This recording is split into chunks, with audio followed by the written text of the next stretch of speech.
So this is something a little bit different than what I normally do, but I had the opportunity to talk to a few of the board members from SnakeDays, and I think that what they're doing is so important for the hobby moving forward. And so I hope it makes people comfortable or interested to go check it out that maybe haven't heard about it or have heard about it but haven't made the decision to go out there. I'm sure these guys would love to have you, and I think it's a good thing for the hobby. So enjoy it, check it out, and check these guys out. Thanks to all of them for taking the time to speak with me. I appreciate it. All right, today I'm lucky enough to be joined by the board of directors, or many of the members of the board of directors of SnakeDays, a group that I think is doing a ton of great work out here in Texas. I was thinking if we go around, we can start with Mr. Adams. If you wouldn't mind introducing yourself. You've already been on the podcast a couple times, but go ahead and introduce yourself, and then we'll go around from there. Yes, sir. Thank you. Yeah, my name is Jeff Adams. As you said, I'm the chairman of SnakeDays, and I guess kind of the beloved leader, so to speak, and kind of started this off. Oh God, 14 years ago with a harebrained idea, and it kind of took off and was well rounded, and I've been fortunate to have a lot of different great people through the years serving on the board and helping out. Excellent. And we're also joined by Mr. Salmon tonight. How's it going? Good. Thanks for having us here. Yes, sir. I'm Gerry Salmon, and I was around in the very beginning of the SnakeDays idea and conference. Jeff asked me to speak at the first one. Well, my name is Michael Price. I guess I'd be like the speaker coordinator for SnakeDays. I've been doing this. This will be the third year. Unlike the other two, I didn't jump right in at the very beginning. Just life and too many other things were going on, but very happy to be a part of it now and trying to get some quality speakers each and every year for not only for us, but for the general public to come out and maybe learn a thing or two. Yes, sir. And Mr. Bohannon, is that proper pronunciation? Yes, sir. That's it. Yeah, my name's Austin Bohannon. Unlike everybody else, I think I've been a part of this for maybe 2 weeks now. So I really don't know what I'm doing yet, but I'm happy to be here. Excellent. And so whoever can pick up this first question, and I think we can go from there. But what inspired the creation of SnakeDays, and what got that going? Oh God, that's kind of a loaded question. It started off as a harebrained idea, as a joke, honestly, because there was a time in the state of Texas where snake hunting was completely illegal along any type of roadway, and so the idea was to say, hey, you can't do that, and we're going to go out there and do SnakeDays and show you how you can't prevent us from doing that. We're going to go out and pick up trash and cans and all this other stuff and raise money and donate it. And originally the idea was to donate it to the school district out there, but at that time they were hitting tons and tons of gas up in the northern part of Terrell County, southern Pecos County. So they needed money like a hole in the head at that time, which now they wish they had it. And then we thought about Wounded Warriors, but Wounded Warriors is widely publicized. So then the idea was, hey, let's see what we can do to try to do some things with Texas Parks and Wildlife. And that's kind of how that started. And so in the beginning, the executive director, I contacted him and took a little bit of time, and we put it together, and we worked under the Terrell County. God, what did we do it under? We did it under Terrell County, and they had their chamber 501c3. So we worked under that the first year. And then after that, we did our own 501c3 and have raised money and we are due. We've made some changes, but we're due to make a donation to TPWD, and we're kind of behind on that right now. But that and data. And so then once that came into play, it was thought of to be a great idea. And so Nathan Raines and at that time, Andy Glusenkamp, who was a state herpetologist, got involved, and it just kind of grew and grew and grew, and then helped kind of adopt they're doing a data collection aspect with it with iNaturalist, and it's kind of taken off and been well received by Texas Parks and Wildlife and universities, and would have never dreamed it took the direction that it took, being that it was actually going to kind of be a joke in the beginning. And it's been a big eye-opening experience for me, being able to work with some of the academics on different projects through this and so forth. And so it's been rather exciting, actually, a huge learning experience for someone like me. Yes, sir. Yes, sir. And so, Mr. Price, something that you brought up was trying to gather speakers. What goes into some of your thought process with the speakers that you bring in, and what are you trying to achieve with the people that you invite? Well, we have a broad audience. We have people who are just who are academics and want to just study reptiles and amphibians, in a deeper way. Whereas we have also a group of people who like to keep these things in captivity, these herpetoculturalists. And so trying to get balance between the two, I try to get speakers that talk a little bit about husbandry and husbandry techniques and different things that people can learn things, so speakers can share their knowledge on how they keep certain species or types of these animals. As well as students who may be doing grad students who are doing research on a molecular level on differentiating species through DNA, through things like that. So trying to get just a touch. Something else we try to do is I try to get somebody from zoos. We'll try to get different zoos to come in and talk about what programs they're doing and how things are going with them. And we'll have Texas Parks and Wildlife come in and give updates on, Texas Parks and Wildlife biologists come in and give up the updates on like the Texas Horn Lizard Project or Holbroochia lacerata, the spot-tailed earless lizard project, things like that. And so it's really trying to hit a broad audience, because we do have such a vast diversity of people when it comes to their knowledge of these things. Gotcha. Yes, sir. Excellent. And I think something that, over time with a group like this, and anybody feel free to pick this one up and go with it. But what are kind of the crowds of people that you're seeing coming out, and what is that like for you guys?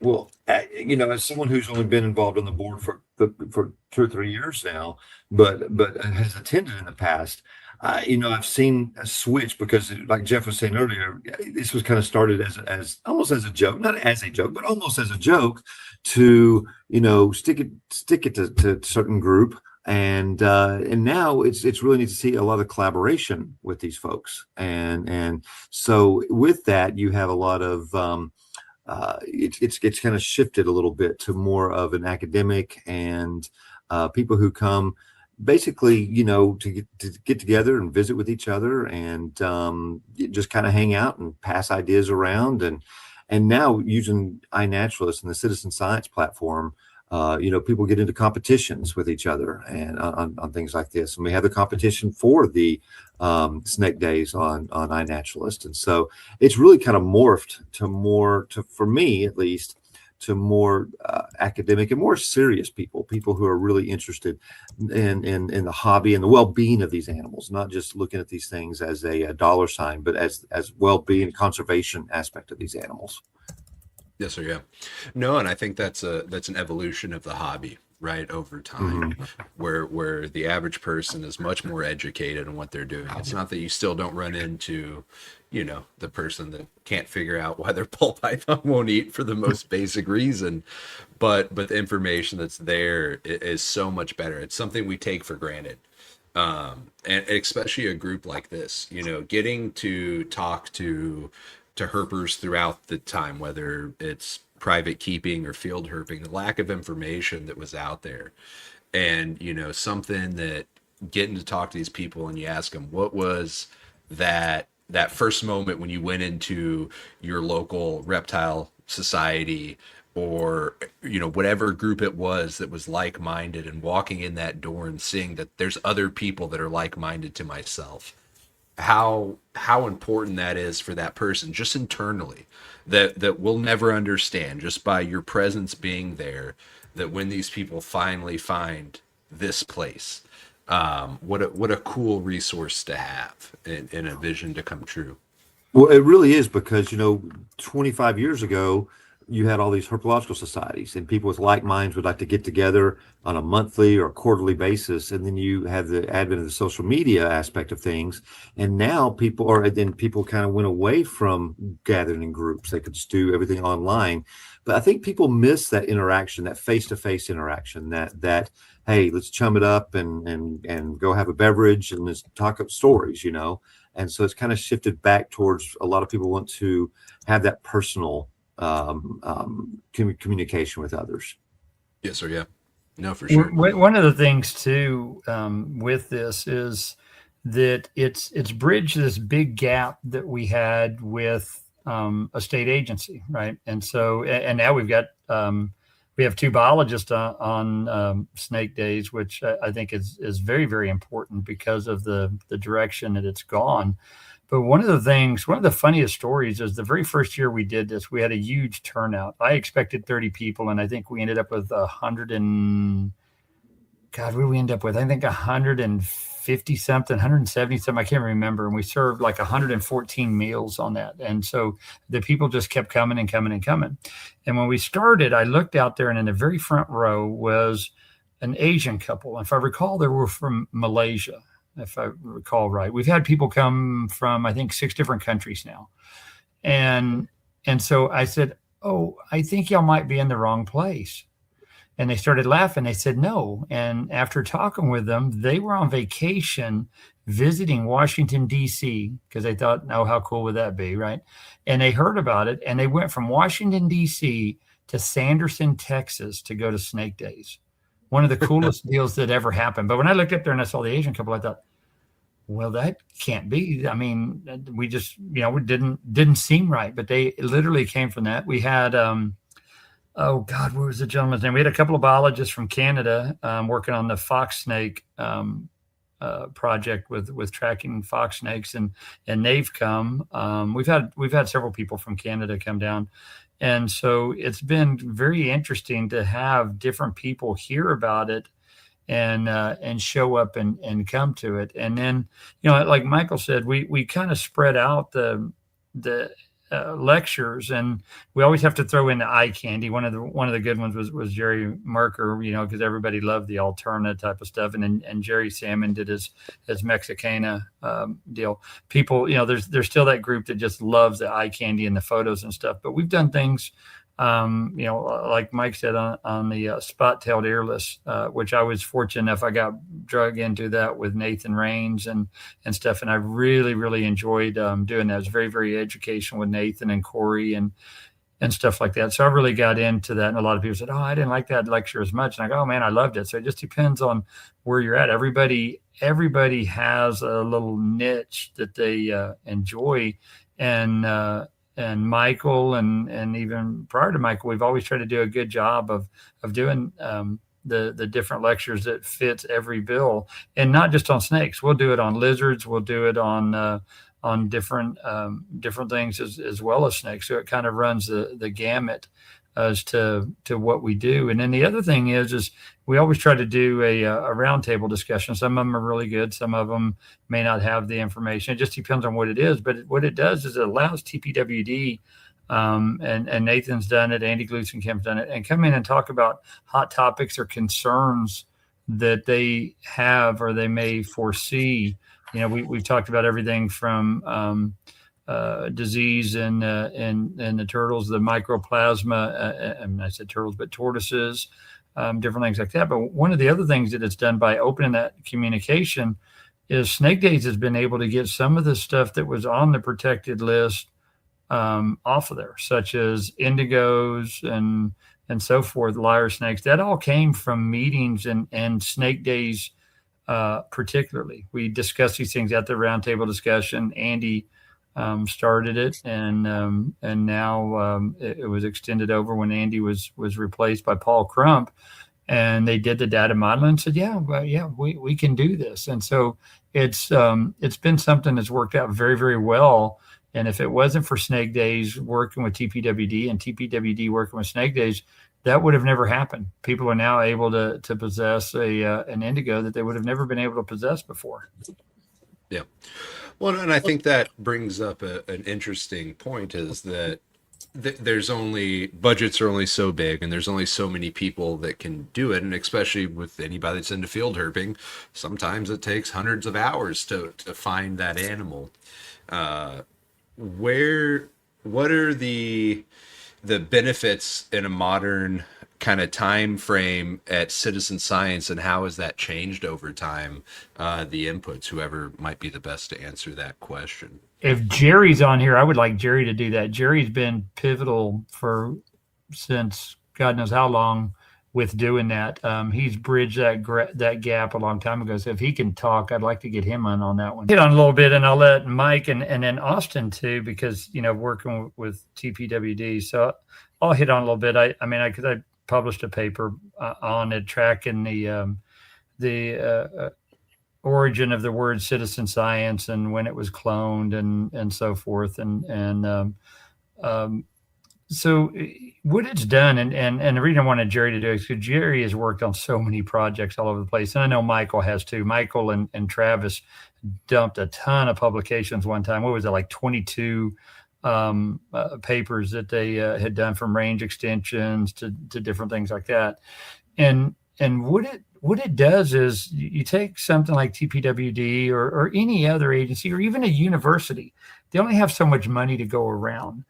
And what it allows them to do is utilize people that have this interest that we're out there anyways. Maybe it's out, we're just going to use alternate hunting. Maybe we're out there hunting alternate. Well, while we're out there doing this, what we like to do, we're able to acquire data, whether that's an observation, such as a photo voucher that might be a range extension or anything like that.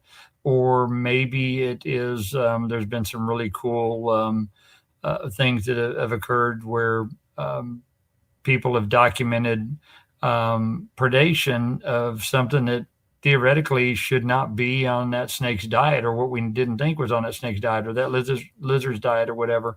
And so it's bridged a big gap, and it's allowed the biologist and the academia additional insight at a cheap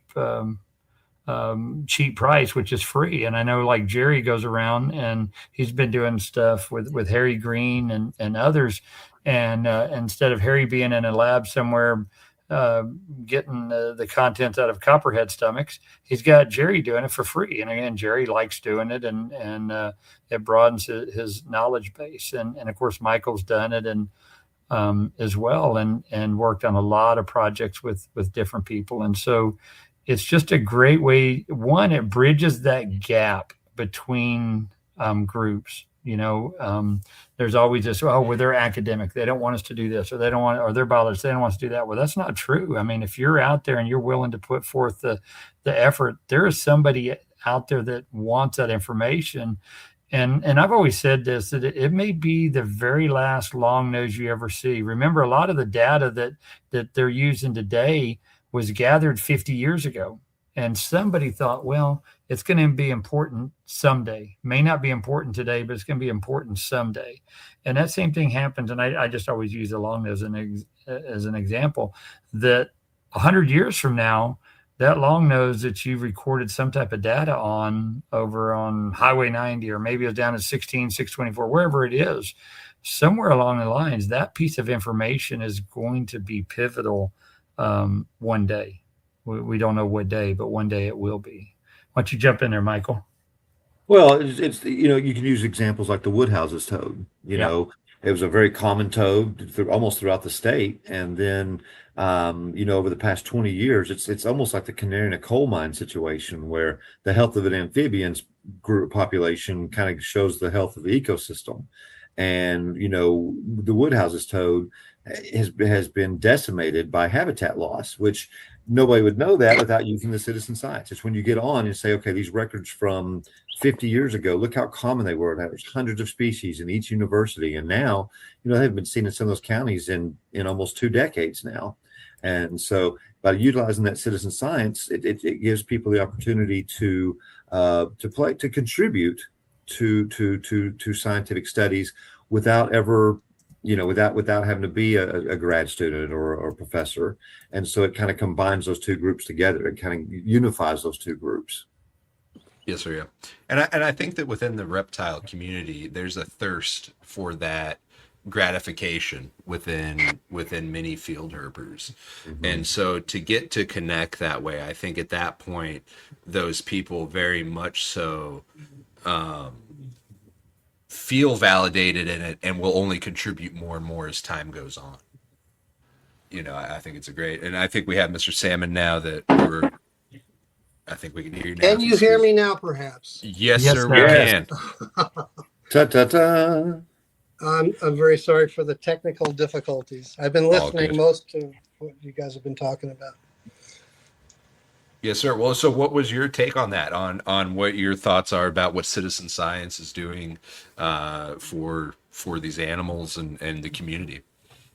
Well, I think it's a great resource, and it includes a whole lot of people who are able to more easily participate with actually collecting data that can be vetted and then used by, people and researchers now and in the future.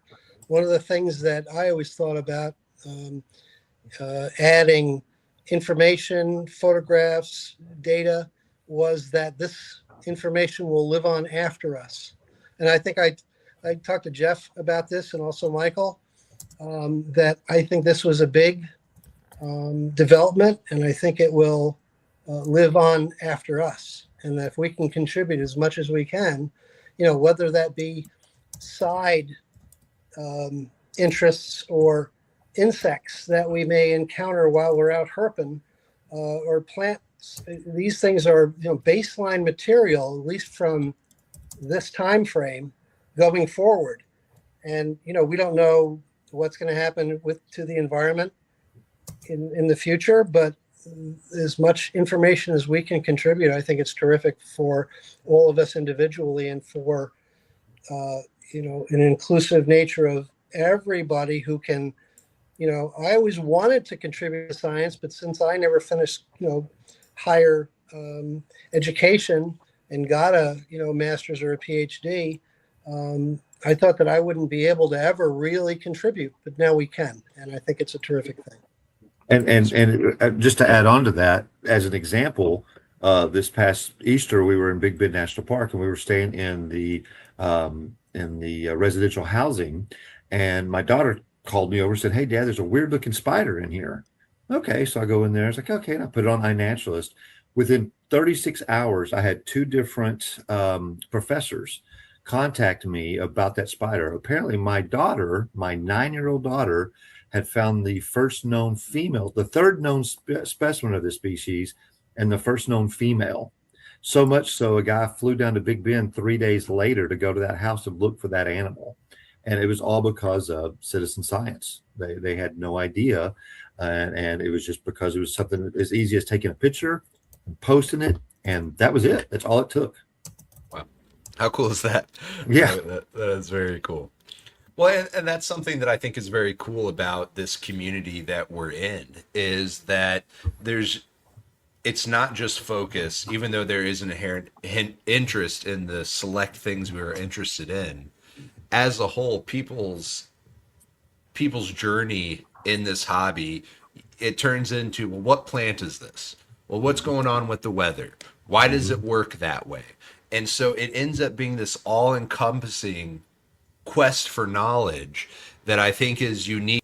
One thing to remember too is that the monarch butterfly and the Christmas bird survey have been using citizen science forever, very, very successfully. And it was actually the USGS that cloned the word, or the first published use of the word citizen science army was by the USGS for the monarch butterfly.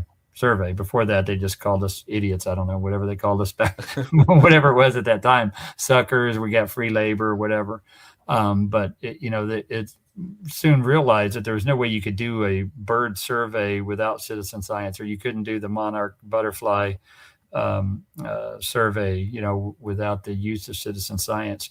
I would like to get Austin, because Austin being on the other side, being the on the biological side, to kind of hit on it, because obviously it's used in what he does. He's reliant on people seeing things and even just reporting them on some of the bears and other stuff. So if Austin can jump in here and talk a little bit about it, that would be good. Yeah, for sure. So I guess if you didn't know, for 4.5 years, I was Brewster County biologist for Parks and Wildlife. Now I'm a senior biologist for Parks and Wildlife. We do rely on this type of data quite a bit, especially for observations like mountain lions. That's a pretty hot topic right now. A lot of that going through, being proposed, the different actions and stuff. Yes, sir. So Parks and Wildlife has been trying to get as much data on mountain lions. And that's about all I want to talk about, that part of it. But as far as like iNaturalist and citizen science, it's great stuff. I use it at my house, mainly for the non-herps, like all the insects, like you were saying, insects. And I know all my bird nerd friends use it a bunch. We have a lot of projects out here for grassland bird restoration. And so all that baseline data of these grassland areas stored was helpful for people who have already done it. And then, we've restored probably over 50,000 acres in the past 10 years of grasslands. And so going forward, people still recording these observations along highways and stuff. It's a pretty big deal. And just the amount of data you can collect, or that is collected with the citizen science, it far outweighs what a couple grad students can do walking transects a few times a year. There's people driving down those highways every day.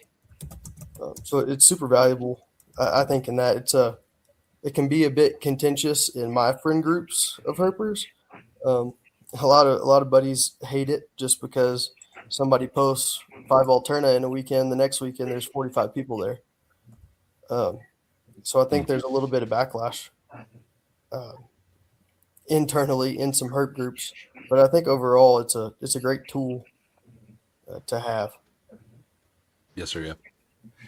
Something else that's really cool that I always thought is, because there has always been bickering between agencies or academia and stuff, and this has bridged that. One of the things that happened in the very beginning when we took on the iNaturalist project, the very first year that SnakeDays was there, the money was donated to TPWD, and Dr. Andy Glusenkamp wanted to put together his own app until he found out what that was going to cost. And then Cullen Hanks, who was a big loss to TPWD, that guy was a beast when it came to different things. They were able to get the code and do a bunch of stuff with iNaturalist and so forth and manipulate it in the beginning. And then we just went straight to iNaturalist. But one of the things that was really important, because people said, "Oh, I don't want to give the state any information. I worry about that." And I've also been that right-wing conspiracy nut. Any one of these guys on here tell you that's me. But one of the things they did is Chris Harrison and Gerry Salmon were put on there on the citizen side of it. So they are both curators with the state of Texas. So we've got 2 people, and we're fortunate to have them on the SnakeDays board now. But we're fortunate that we have that, and that gap was bridged with 2 people that donate so much of their time to go into that app and do things, and just the normal people that are a part of our group, and so I thought that was very critical that gap was bridged by TPWD by putting two non-academics and non-biologists, so to speak, on there to work with that app. And I think that built a really, really big rapport in the very, very beginning to get the data. We went from getting hardly any data because it was very difficult to do. You had to download the form and you had to take pictures and you had to mail it in, and nobody was really doing much with it. And so we weren't getting much reptile data. And if you look at that of what we've done now, there's probably, I haven't even calculated in a long time, but there's probably 5,000 years of data that has been brought into that app in the last 14 years that we would have never, ever had it not been for what SnakeDays did and what TPWD did and how it went. And so it's become critical, and there's a lot of research that depends on it. And one of the other things is, and we've really harped on this a lot with SnakeDays, is, we've got people out there now not just doing snakes or lizards or frogs or toads or whatever the scenario is. They're not just doing reptiles, amphibians. They are documenting everything. It might be, as you heard Mike say, a spider. It might be a plant. I mean, every now and then you see a plant you've never seen before, and I'll snap a photo with it and input that in there on occasion. And so it's been critical to do that. And then also in the very beginning, it had been rumored of some range extensions for years and years about black-tailed rattlesnakes that within the first year was 100% confirmed outside of Austin in an area that they were rumored to be, but we had never had the data. And so that was huge. I think there was, right in the very beginning, there was 6 range extensions that were 100% confirmed once we started doing the citizen science with iNaturalist. So it was huge what had occurred in the very beginning, and is still occurring today. Yes, sir. Yes, sir. Well, I think something that, especially an organization like this and kind of what that brings in to kind of change topics here, if everybody's cool with this, what are some of the things as a new herper coming in and maybe someone coming to an event like this, what's some advice that you would give those people that they might be more prepared and planning on coming out to an event like this? Use citizen science. I would say just come, just attend. See what a meeting of like-minded people can do and to enhance, and we always wanted to do a conference in habitat. We thought about that starting in the 80s, and then with SnakeDays in 2012 for the first time, it happened, and it really did bring people in, and I think it's a terrific thing. I would just say come, because I think you would be all the talks and the camaraderie, the dinner, the time together in the field, and then meeting people that you may have heard of, and there'll be lots of mentorship and other things that happen that I think is terrific. It's the only thing you can go and do and sit in and talk to other like-minded people, like Gerry said, get educational talks, and then depending on where we're at, in some cases you could walk 200 yards and be herping. There's nothing else like that. And so, this year it's going to be our first year in Fort Davis. That had always kind of been a goal, is to bounce it around a little bit. And we have, and so, I mean, you don't have to go very far at all, probably a quarter of a mile from where we're going to be at. And you're herping, whatever that may be. That may be lizards, that may be, snakes, if the weather's right, may include frogs or toads. And so where else could you go and do something like that?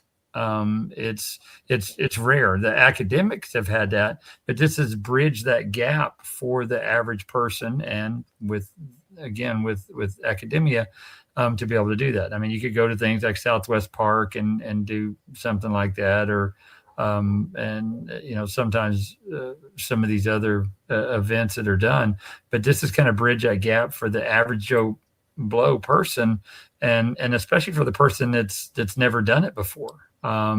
You're able to come in and right up front, be able to talk to people that in some cases have been doing this for 50 plus years. Also, the quality of the speakers that come and that are invited and really enhance the event.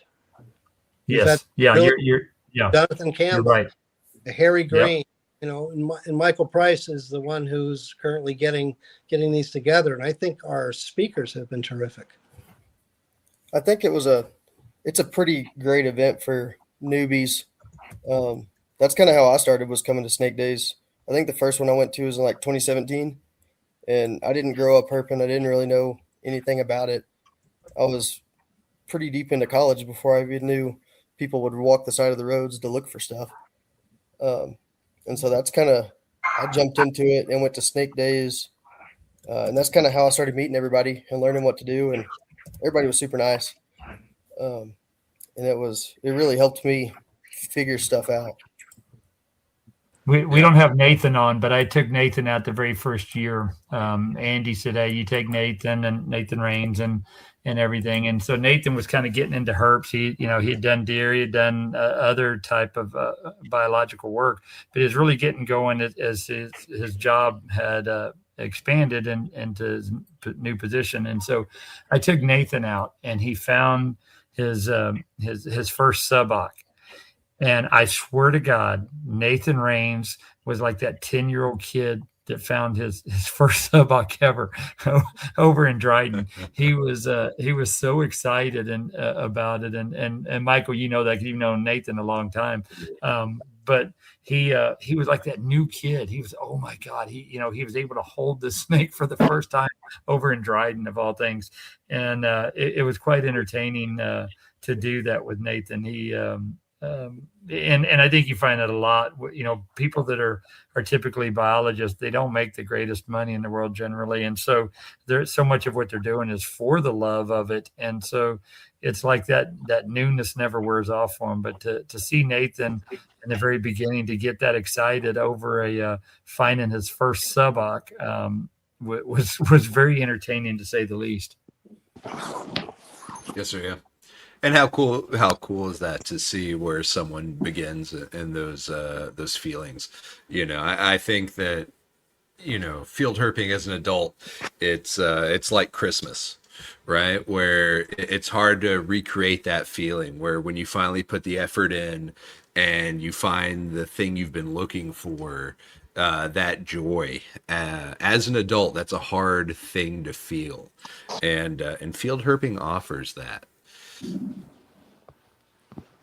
Well, very cool. Yeah, wholeheartedly. Yeah, it gets people out there, and I always love the sign that I think it was TPWD, but for sure the state, and as unplug, that you would see out there to unplug the kids and get them out. Mm-hmm. And a lot of times we're losing that nowadays. We don't have the people that are getting their kids out in the field and teaching them. And it's like anything else. If you don't teach them about something, you're probably not going to like later on in life of what they learn. And that was always one of the greatest billboard signs anywhere for the unplug. And I think wasn't it TPWD guys that had put that sign up? I think so. I don't remember. I remember the campaign. I just couldn't remember if it was TPWD or. Yeah, thanks to TPWD. And so, that's the other thing is getting kids out. It's a good event. The kids sometimes, some of this could be a little bit above them, but they can, miss that. That's one thing Snake Days did is any student all the way up through the college level, they get in for free. We don't charge kids. Kids need to come. We want the kids there. Now, obviously, if they're going to eat, we got to pay for the meals. So they do have to pay for meals. But just to come to Snake Days all the way through college, they get in free. They just walk in the door and say, obviously younger kids, you can tell they're a student. The older kids show an ID and say, hey, I'm a student at XYZ college or university. They get in for free. A couple of years ago, we had Terry Hibbets do a talk about Bring the Kids. And yes. Preeminently, Terry and his sons, Toby and help me out, Troy. Yeah, who are, Toby's over at Texas A&M and Troy's a high school teacher in out by Del Rio. What's the town out there? Uvalde. No. He's in Brackettville. Anyway, long story short is they're very active. Brackettville, that's right. Brackettville. They're very active in herpetology, the whole family. And Terry did a terrific talk on including the kids And that's our future. And we do need to include these young people so they can maybe catch some of our enthusiasm for nature and to preserve this environment and to continue to educate and to Snake Days is about all of that. Yes, sir. Yeah. Yeah, no, that was a deal where he said you take your kids out and raise them, taking them out, doing all these things, and then when you get older, they take you out. So he shows taking the kids all over the place because Terry worked on stuff with Dave Barker down in Mexico and different things like that when Dave was working on his ridge-nosed rattlesnake and so forth. And there's pictures of Toby and Troy as little kids down in Mexico assisting with that. And then he rolls to the end of his presentation, and here's Troy and Toby taking their dad out to go do these things. And they've turned into these major experts on dragonflies now. So that's one of the big things they're doing, but they take them out to do that. And one of the things that happened in the very beginning, Troy did a talk, and this was a big eye opener for me. And that was the fact that if you don't record it, it's only a story. And so we've kind of cloned that. That came from Troy Hibbets. And so that was one of the things he talked about. And for the longest time, I had, and Gerry and I had just talked about this because we were out in West Texas and about finding Mojave over in Sanderson. And I had contacted TPWD and they kind of ignored me, and because I'd provided no evidence. And I thought, well, that's bull. I mean, I found these things, but again, there was no data to support it. Well, since then, other people have found them, but again, the data hasn't been recorded. And here just recently, someone found a Mojave over at Sanderson, and I can't remember who it was, and I wish I would have wrote it down. And I was urging them, please get that into iNaturalist. It was a confirmed Mojave, and I said, please get a picture of it and get that documented. And so Gerry and I were just talking about this. Hopefully they did. But again, if you're not documenting this stuff, but yet you're going out and finding it, it's only a story. We're sitting here talking about these things that we all found, but there's no proof that it truly ever occurred unless you take a photo and provide the data of where it was from and get it into the hands of the right people that can utilize it. Yes, sir. Yeah.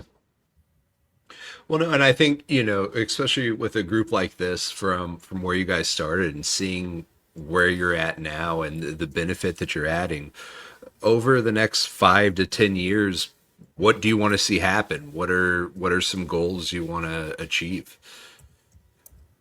to whoever wants to hit that or start that? Go ahead, Michael. No, I'm thinking I'm going to pass on that for a moment. I mean, well, just to continue to expand the educational aspect of it. That's my goal, is to just continue to see this grow. And, I would love to see more participation from outside. I mean, the local people, just the lay people just there in Fort Davis. Hey, what's going on in there? Come in and take a look, and be able to teach, the local people about not just what our interests are, but why they need to conserve these things, why not, why they don't need to kill them, why they don't need to do all these, different things. And actually they're a part of what this natural world is all about. And so that would be my goal, is to try to get more and more of a local involvement. Yes, sir. Yeah. Yeah, no. And I think it's critical to education, and Mike hit on that. And so I'm going to hit on two things, and it's not intended to be political at all. So Austin talked about the loss of the grasslands, and Gerry and I have this talk all the time. Gerry tell you that I've preached the loss of the grasslands, and I always kept asking, what happened to the Mexican hognose? When I got started, there was lots of Mexican hognose. What happened to it? What happened to it? Well, I answered my own question. We've lost the grasslands, and they are critical on the grasslands. And you can say the same thing about box turtles and the woodhouses toad that I mentioned earlier. Yeah. And then we get into pronghorn antelope, and you talk about something that is literally being doomed right now if we don't get the grasslands back. And of course we had bisons and stuff, and we used to talk about it all the time. And Gerry accomplishes is master naturalist, and he goes, I know we talked about it. And he goes, it's not that I didn't believe you. It's not that I didn't listen. He goes, but man, you were so right about these grasslands. And so, roll forward and there's all this talk with the wall and everything. And I always, like to needle people a little bit on it. And the fact that, I have a lot of concerns because I am a huge fan of the jaguar. And you talk about a major problem with Arizona, starting to get some jaguars and stuff. And one of the things I made a comment on one of Travis Dimler's posts is that, hey, wait a minute. We've all, and I've been a part of it. I said, we've been a part of an industry, the cattle industry, that has fenced everything off. The cattle industry has been horrible on our rangeland by fencing out, fencing in, and different things like that, and causing problems with gene flow of other animals and stuff like that. So one of the things that is very critical, and my eye-opening experience or come to Jesus meeting was with Dr. Andy Glusenkamp in the very beginning when I first met Andy, talking about how these invasive grasses have been such a huge problem for insects. And then if the insects aren't there, and the lizards and so forth, and then being able to work on the spot-tailed earless project a little bit, and what's happened with the lacerata and different things. And so it's the educational aspect is going to be critical. And I know we're talking herpetology, but right up front, the loss of our grasslands is huge when you look at what's happened to the Mexican hognose, the box turtles, Massasaugas. I got a sneaky suspicion if you could go back 400 years ago that we would have Massasaugas all over the place because we had the grassy prairies that are now gone. We had millions of bison, and theoretically, we should be on here right now. If everything was like it's supposed to be, we should be on here talking right now about the Comanche and the Apache and everything else that was all part of that. And so education, and it's more than just specifically talking about a snake, a turtle, a frog, a toad. It is about the habitat that these animals are critical of having. And as we lose this habitat, we are greatly reducing the numbers of these species and subspecies that are dependent on those grasslands, whether it's mammals, whether it's birds, whether it's reptiles and amphibians. Yep. One note on the grasslands is we're actually gaining a lot of grasslands right now between Parks and Wildlife, Rio Grande Joint Venture, Borderlands Research. There's probably $1.5 million a year going into grassland restoration, and that's at like $58 an acre. So I don't know the acres off the top of my head, but it's a lot of grassland restoration going into the area out here. Yeah. So, Well, and you think too about how SnakeDays and you guys saying, hey, we're going to plop down here and we're open with the locals about what we're doing, right? You're bringing money to the economy. People are going to pay attention, and that individual rancher or person that you might come in contact with, that you open their mind to this, what potential for just land you see for them to reach out and work with government entities about, hey, let's get more grasslands going. How can I make my land more beneficial for the native habitat or the native species, and it works out for everybody there. And I could see SnakeDays being a part of that and helping push that. Well, and it's critical if we're ever going to have any success with the horned lizard restoration.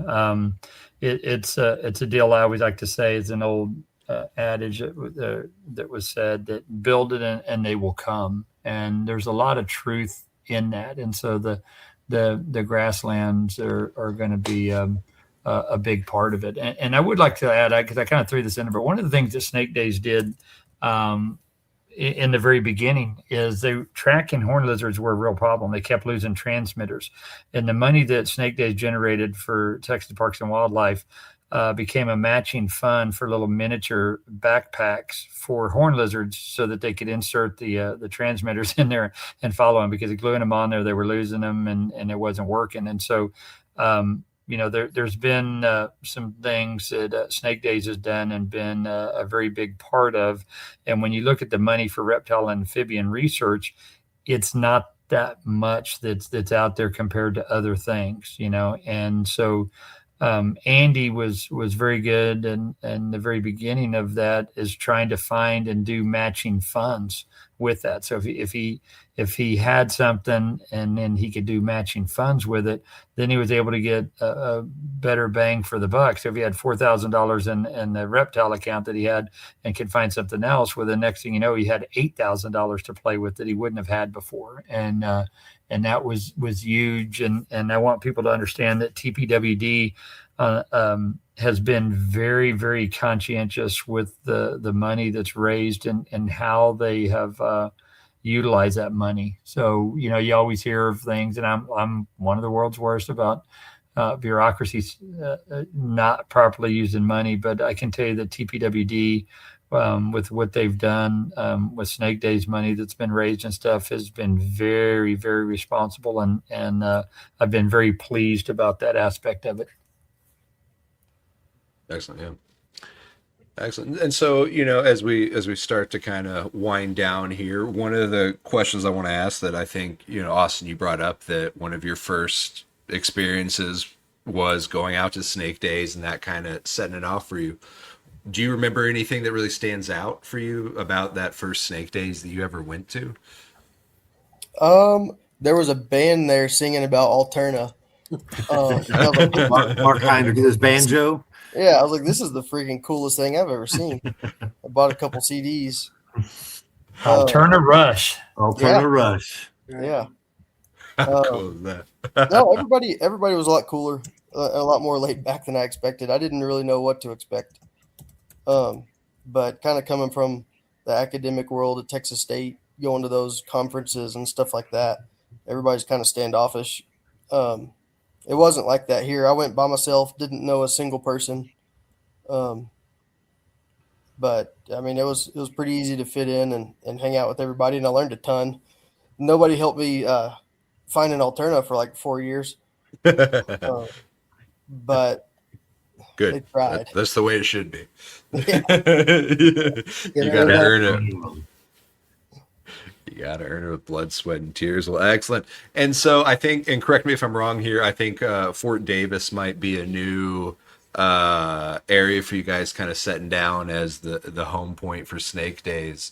What are you guys excited about with those changes, and what do you foresee coming from that?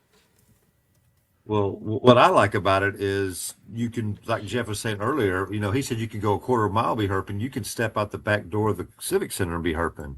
You could find whiptail lizards and canyon tree frogs and everything else right there. But just any direction that you drive, you can herp. And instead of being so relegated to like, hey, we've got to drive an hour here, an hour there, you can literally from the Civic Center there in Fort Davis, you could be herping within minutes. And in any direction, you're in good habitat for a couple of hours at least. And so pretty excited about that. Yes, sir, yeah. One of the things for me, and I'll let someone else jump in real quick because I've kind of hogged it a little bit, but once we got down this road of data, would for me, it's the ability to gain more data. We're going to have a whole bunch of people out there in a small area gathering data that would not normally be able to do that. I would like to bounce it over to Del Rio sometime, but the problem is the cost and stuff. So, somewhere close to that, Comstock doesn't have anywhere we could do anything. But what it does is we're out there gathering data from additional areas that, if you went out there from a university, which Dr. Jason Strickland did with Dr. Parkinson from UCF. They wrote a great letter thanking SnakeDays because they literally were working on a research project that would have taken them years and years and years, and they got all of the data they needed because of SnakeDays and the participants in 2 years. They were literally able to wrap that up in 2 years. So, it's going to give us the ability to gain data that someone somewhere is going to need. And so, we get a whole bunch of people out there in that area using iNaturalist, they're going to get a whole lot of data for different projects. And it might be, and it not necessarily has to be snakes. I mean, it may come across bears with some type of feeding going on, or it might be a mountain lion, for that may be doing things. So there's just a lot of data that's going to be spread across the board in a much larger region of the state, rather than just staying in Sanderson. We've done Sanderson, done Alpine, Fort Davis, and hopefully we can find another place maybe to kick it off to a little bit. Excellent. Well, another thing did anybody else have any, Mr. Salmon, did you have any thoughts on that? No, you were going to ask another question. I have a couple of summary ideas, but we're not there yet. Gotcha. Excellent. And so I think that I think we all get, I know me personally, at a certain point I get set in my ways and I'm locked in on these different inputs. But in particular to SnakeDays, I think what's so cool is it attracts all walks of people, and their interests might be varied in things that we don't necessarily think about. Are there any moments that stick out to any of you where maybe an attendee to SnakeDays came up to you and had a particular interest in something that maybe you weren't necessarily interested, but it kind of opened your eyes to something else in the hobby or that you could experience? It's kind of an obscure question, but I think that happens a lot. Mm-hmm. With lizards, amphibians, not just snakes. It's SnakeDays, but this is all about reptiles and amphibians and the environment. Yes, sir. Yeah.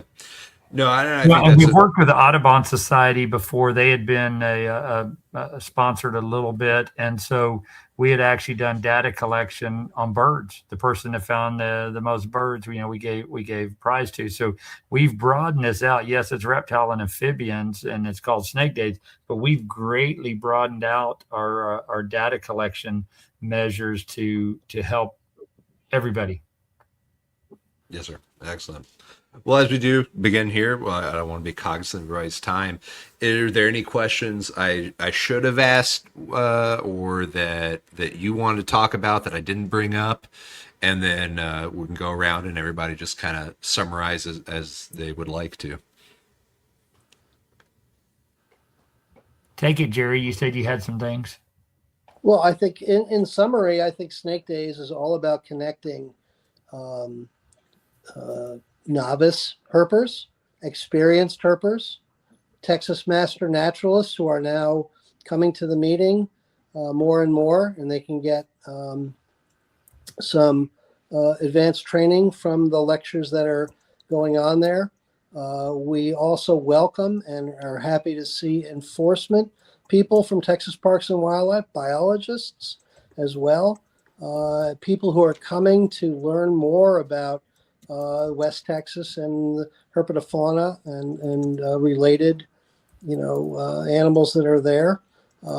People who are into birding and want to expand their interests. People who are looking to collect data for university projects. PhDs. We mentioned Jason Strickland and Dr. Parkinson. They collected, and others. Corey Rolke, who was on our board and still a good associate. They were doing whiptail lizard research. It's a collective, inclusive attempt at getting people together and to realize that herpers can make a very valuable contribution to citizen science.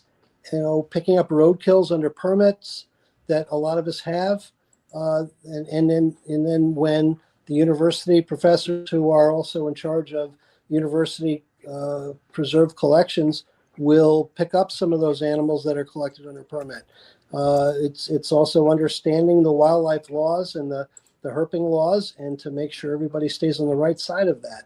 It's a really great meeting of like-minded people who are interested in, the habitat of West Texas. Yes, sir. Yes, sir. Excellent. Mr. Michael? Adams. Let me let everyone else kind of jump in there. What do you got, Michael? Yes, Just basically, I'm almost going to parrot what Gerry was saying. It's such a unique opportunity for amateur herpetologists, professional herpetologists, but just people who have like minds, who enjoy getting out in the field. It's like, what a great place to go in Fort Davis.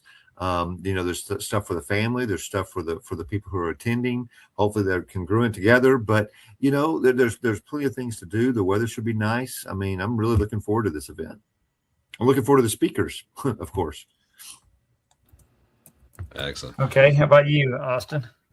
Oh, I don't have a whole lot to add from what they've got, but yeah, I look forward to seeing everybody there. Excellent. I want to throw in a little something else. Gerry mentioned law enforcement. We've had law enforcement there several times. We've had Captain Avizio there talking about things. We've had other game wardens. They'll come by and during our roundtable discussion, give them the ability to talk about things, answer questions and stuff. And there's always been that little bit of sometimes animosity, that people want to do things that may not be legal now or what have you. But one of the other big things about that is it's built this huge rapport that we never had. Gerry Salmon and I had a meeting several years ago with the top brass of TPWD about concerns that we had with laws or regulations and concerns of some things that could happen down the road. And SnakeDays has given us that ability. For the idea that Jeff Adams could get a meeting with top brass in a boardroom at TPWD without this, it would be unheard of. And so it's given us that ability to have an open phone. I had Clayton Wolf's cell number. Try not to ever bother him, man, but I could call someone really high up at TPWD with a concern and get mic time with them. Okay. And so that has been, that's been huge. The biology part was easy to do because we all had the same common interest, right? So, Austin and I and Michael and Gerry, we all have the same love, the same, the same things that we like. We might have some slight variances. And so, but to get it with the law enforcement side of it and the higher ups, that was huge. And like I had said, SnakeDays was a big part of getting some things off of the protected list that allowed people to go out and be able to hunt those things that they have not been able to hunt for 60 years, 50 years, whatever it's been, a very long time. So and all of that also was pivotal because of the data that was being supplied to Texas Parks and Wildlife and stuff. They were able to be able to make that determination. The other thing that's occurred is working with that is, we like things to be, we're Texans, so we want to manage our own things. We don't want the feds meddling in our backyard, right? And so because of some of this stuff, working with Texas Parks and Wildlife and so forth, we've been able to go over there and prevent the feds from taking control of such things as a spot-tailed earless, right? And there's several people that are in here now that worked on that project. But as well, there's been citizen science that has popped up and been able to get that data that allowed the state of Texas to manage its own resources without the Fed coming in here and messing up things in our own backyard. And so much has been accomplished that people have no idea that has occurred in the background. And it would have never happened had it not been for SnakeDays, the board, and the participants. And one of the things that I always start off with is we all have all these different ideas. We've become more divisive, I think, in this country in recent years. But one of the things we've always said is everybody and anybody is welcome at SnakeDays. And I always started off all the time by thanking people. And I tell people, if we cannot get along for at least 2 days out of every year, we are completely doomed as a society. So even though we may have all these major differences in life, maybe difference in politics, maybe difference in religion, whatever our differences are, we can come together for a few days out of the year and we can all get along with a common interest. And the day that we can't do that, our society will completely fall. Yes, sir. Fair. Well, excellent. Well, thank you all so much for your time tonight. I appreciated this opportunity to speak to you all. And you guys all keep up the good work. And thank you all for your time tonight. Hey, can I add one more thing real quick? We are always looking for donations. So if anybody hears this and would like to donate to 501c3, we are always looking for auction items as well as that. And then I also want to thank all our board members, past and present. We've had some great board members through the years, and we've got some great new board members. And so I want to thank the guys that have helped me. But if we can get a plug in there for some donations, it would be greatly appreciated. Excellent. We'll have a link to that down at the bottom. Well, thank you all. Thank you very much. Yes, sir. Let me zoom out on you here. Okay, you got a message for the time capsule? Yeah, and it's simply this.